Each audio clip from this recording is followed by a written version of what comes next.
হ্যাঁ, একথা ঠিকই। রাশিফল বাড়ায় মনের বল। কারণ রাশি স্থির, গ্রহ ঘুরে বেড়ায়। অর্থাৎ মেষ, বৃষ প্রভৃতি রাশি আকাশে পরস্পর ঠিক একইভাবে সাজানো আছে।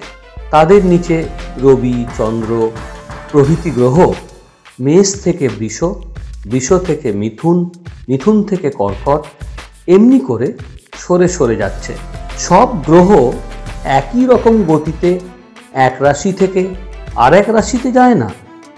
আবার একই গ্রহের গতি সবসময় সমান থাকে না। চন্দ্রের এক রাশি থেকে আরেক রাশিতে যেতে লাগে 2.25 দিন, কিন্তু রবির লাগে 1 মাস। বুধের 18 দিন, শুক্রের 28 দিন, মঙ্গলের 1.5 মাস, আর বৃহস্পতির 1 বছর, শনির 2.5 বছর। তাই রাশিফল পরিবর্তন হবেই। রবি এক রাশি থেকে আরেক রাশিতে গেলে আমাদের 1 মাস শেষ হয়, আর 1 মাস আরম্ভ হয়। তাই আমাদের 12টি মাস।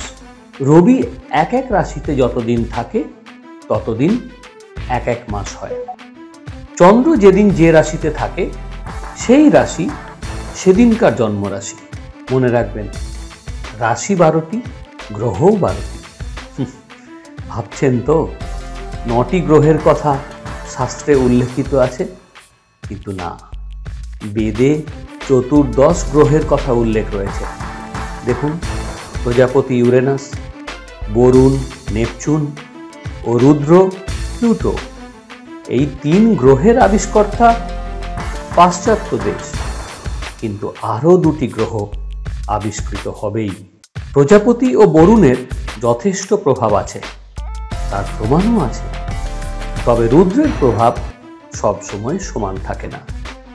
তাই রাশিফলের সম্পূর্ণ বিশ্বাস রাখতেই হবে। সেই কারণেই 12টি রাশির বিভিন্ন সময়ে বিভিন্ন দশা তৈরি হয়। আর শুধু রাশি নয়, মানুষের জীবনে প্রতিটি মুহূর্ত জুড়ে আছে গ্রহ, নক্ষত্র ও তিথি।